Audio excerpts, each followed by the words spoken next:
Well, it's been a weekend of preparation and anticipation for tomorrow's debate, and the difference between the two candidates, both in tone and in temperament, it grows starker by the day, as you're about to see. Well, the folks over at Morning Joe at MSNBC earlier today, they found some incredible insights about Donald Trump's suspicious subtext that they spotted during his weekend of maniacal outbursts. And we want to share those very serious insights into the dangers of Donald Trump unrestrained. But before we dive into that morning madness, let's look at the two visions of America that we have to choose between. And this is just from this weekend.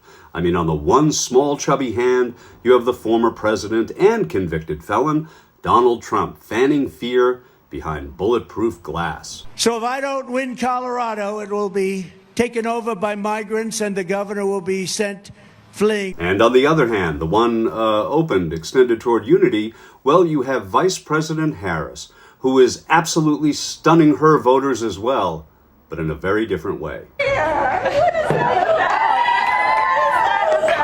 What is that about? What is that about? I think you understand.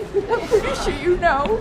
Oh, it's gonna be good. We're gonna be good. We're gonna be fine. We're gonna be fine. We are all in this together. Yes, we are. We're gonna be fine. We are. Yes, we are. Hi. I'm a lawyer in Pittsburgh here, and I just admire your work so much. Good. What kind of law you practice? Consumer protection. Good for you. I'm protecting consumers. Good for you. Come here. They're my school. They're your school? What school is that?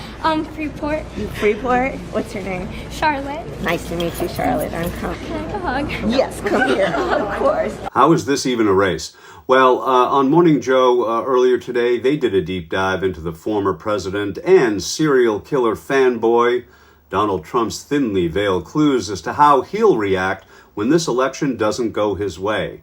So watch and note and remember in November what you saw here today. Donald Trump was doing over the weekend, again, I wonder if he'll be asked about this, pushing false claims, threatening anyone who does not support him. In a post on Saturday, the former president warned he would try to imprison anyone who engages in, quote, unscrupulous behavior during this year's race. And what does he mean by that? Of course, people that aren't supporting him. Right. Right. Political Yesterday, operatives, lawyers, donors. Yeah. Yesterday, he continued to amplify false information about the 2020 election by referencing an outlandish claim from the far right that 20% of Pennsylvania's mail-in ballots were fraudulent. Well, of course, those mail-in ballots haven't even started to be sent in yet. And these are the type of lies Chris Christie said he started telling in early 2020 because he thought he was going to lose. And he said that the more he realized he was going to lose in the spring of 2020, the more he started amplifying those lies. And he's doing it now. If I had an opportunity to ask him questions or moderate anything, I would start probably with whether the 2020 election was stolen, but then head straight to this, because this is the heart of the matter between these two candidates, not his made-up policies on child care that make no sense. On Friday, Trump spoke to the Fraternal Order of Police and encouraged officers to watch for voter fraud because voters would be afraid of them. You want to run a country that is based on fair and free voting, you're in serious trouble if you get caught trying to find out what are the real results of an election. It's an amazing thing. Do you ever see that? They go after the people that are looking at the crime, and they do terrible things to them. But the people that committed the voter fraud and everything, they can do whatever they want to do. It's so crazy. And I hope you, as the greatest people, just as great as there is anybody in our country, I hope you watch for voter fraud. So it starts early, it starts in a week. But I hope you can watch, and you're all over the place. Watch for the voter fraud, because we win. Without voter fraud, we win so easily.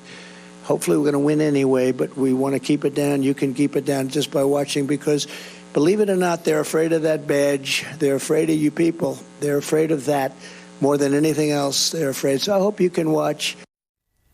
Well, they can watch all they want. Donald Trump's own staff members watched in 2020. And do you know what they said? The person who was in charge of actually watching the election that Donald Trump put in charge, Chris Krebs said it was the cleanest, fairest election on record. Of course, Donald Trump, and this is the thing.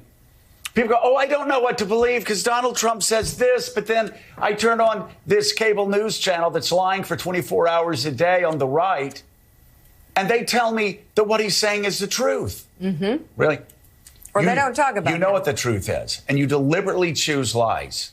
You know where the light is, and you deliberately choose the darkness. You do it deliberately because you know, and I know, 63 federal judges said there was no evidence of any fraudulent behavior, any widespread voter fraud in 2020.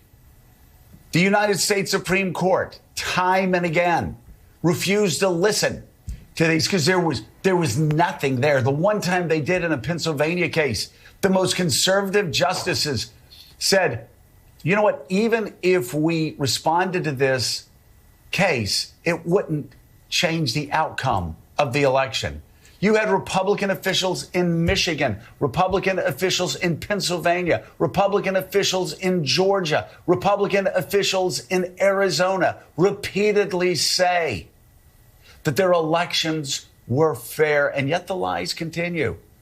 Now, am I saying this because I think Donald Trump's ever going to change his tactics? No, he knows he's lying. He admitted last week he was lying. He said he lost by a smidge or whatever he said. No, I'm saying this for the people that actually continue to spread his lies and know differently. And John Heilman, you know, the pace that has picked up so much over the past couple of weeks about Donald Trump saying, oh, they're going to steal the election, they're going to steal the it suggests the man doesn't have a whole lot of confidence that he's actually going to win this election. Right. And I think, you know, the pace, it is eerie, Joe, the way I think if you went back and looked at the timeline in 2020, you would see the same thing. You know, I mean, Trump is obviously, we remark about it all the time, that there's never been a race that he's run where he has not tried to frame a loss as the result of a stolen election, as a result of a fraudulent election, as a result of cheating. He did that in 2016. He did it in 2020. He did it this time.